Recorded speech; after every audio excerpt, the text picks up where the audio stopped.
దాదాపు ప్రతి ఇంటిలో అసలు గుర్రక లేని ఇల్లు అంటూ లేదు. సో ఒకప్పుడు మశూచి లేకపోతే మహమ్మారి అనేవాళ్ళు కదా. ఇప్పుడు ఇది ఆధునిక మహమ్మారి ఏదైనా ఉందంటే అది గురకే. సో ప్రతి కుటుంబాన్ని కూడా డిస్టర్బ్ చేస్తుంది.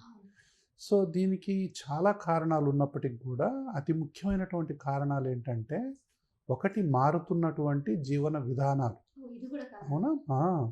పెరుగుతున్నటువంటి వాతావరణ కాలుష్యం. మన ఆహారంలో ఎన్ని మార్పులు వచ్చాయి? ఒకప్పుడు ఉన్నటువంటి ప్రకృతికి సంబంధించిన ఆహారం ప్లేస్లో మొత్తం జంక్ ఫుడ్స్ వచ్చాయి కదా. మనది కాని ఆహారం వచ్చేసింది. 90s తర్వాత మన ఇండియాలోకి సాఫ్ట్వేర్తో పాటు వచ్చినటువంటి అతిపెద్ద విప్లవాత్మకమైనటువంటి మార్పు ఏంటంటే జంక్ ఫుడ్. అప్పటి నుంచే మీరు చూడండి, ఆరోగ్యాలన్నీ కూడా పాడైపోయినాయి. అప్పటి నుంచే ఒబేసిటీ పెరిగిపోయింది, అలర్జీ ఆస్మాలు పెరిగిపోయినాయి. అది క్యాన్సర్ అనండి, ఇంకేదనండి, హార్ట్ అటాక్స్ అనండి, ఒబేసిటీ వాటెవర్ ఏదన్నానండి, అప్పటి నుంచే బాగా పెరిగిపోయినాయి 90s నుంచి. అంటే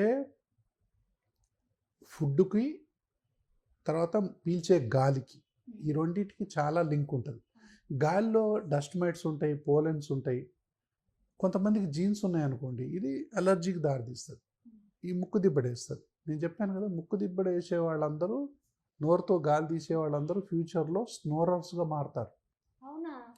ఎవరైతే చిన్నప్పుడు నోరు తెరిచి గాలి పీలుస్తున్నారో, ముక్కుతో గాలి పీలవలేకపోతున్నారో, వాళ్ళు అలాగే వాళ్ళ చైల్డ్హుడ్ అంతా అలాగే, వాళ్ళ టీనేజ్ అంతా అలాగే, తర్వాత 20 ఏళ్ళు వచ్చినాక అలాగే నోరుతోని గాలి తీస్తున్నారో, ఫ్యూచర్లో వీళ్ళు ఖచ్చితంగా గుర్రక్క పెట్టే వాళ్ళుగా మారతారు.